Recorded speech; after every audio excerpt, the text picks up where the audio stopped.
पावसाच्या पाण्यानं मुंबईची गती मंदावली. मुंबईची लाईफलाईन विस्कळी. रस्त्यांवर पाणी साचल्यामुळे रस्ते वाहतूकही खोळंबली.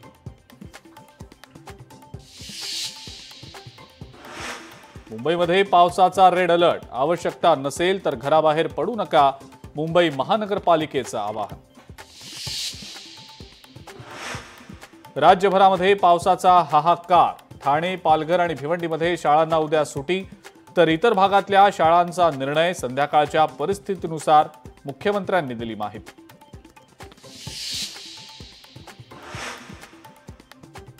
कोकणाला मुसळधार पावसानं झोडपलं. जगबुडी आणि नारंगी नद्या धोक्याच्या पातळीवर. नदीकाठची गावं सुद्धा पाण्याच्या विळख्यात. पावसामुळे मराठवाड्यातील 800 गावं बाधित. 1 लाख हेक्टर शेतीचं नुकसान झाल्याची मुख्यमंत्र्यांची माहिती. वाशिममध्ये 40 वर्षांनंतर मोठ्या प्रमाणावर पाऊस. पालकमंत्री दत्तात्रय भरणेंची माहिती. पंचनामे करून तत्काळ मदत करण्याच्या दिल्या सूचना.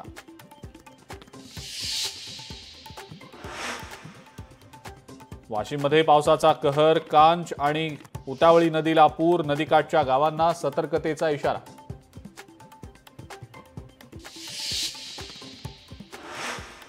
बुलढाण्यातही पावसाचं थैमान. पूर्णा नदीला पूर आल्यानं शेतीचं मोठं नुकसान. मुसळधार पावसामुळे जनजीवन विस्कळीत.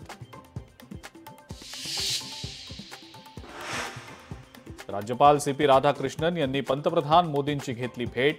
पंतप्रधान मोदींनी राधाकृष्णन यांचं केलं कौतुक. 9 सप्टेंबरला उपराष्ट्रपती पदासाठी होणार निवडणूक. एनडीएचे उपराष्ट्रपती पदासाठी सीपी राधाकृष्णन उमेदवार. ठाकरे आणि शरद पवारांच्या खासदारांनी राधाकृष्णन यांना मतदान करावं. मुख्यमंत्री देवेंद्र फडणवीस यांचं आवाहन.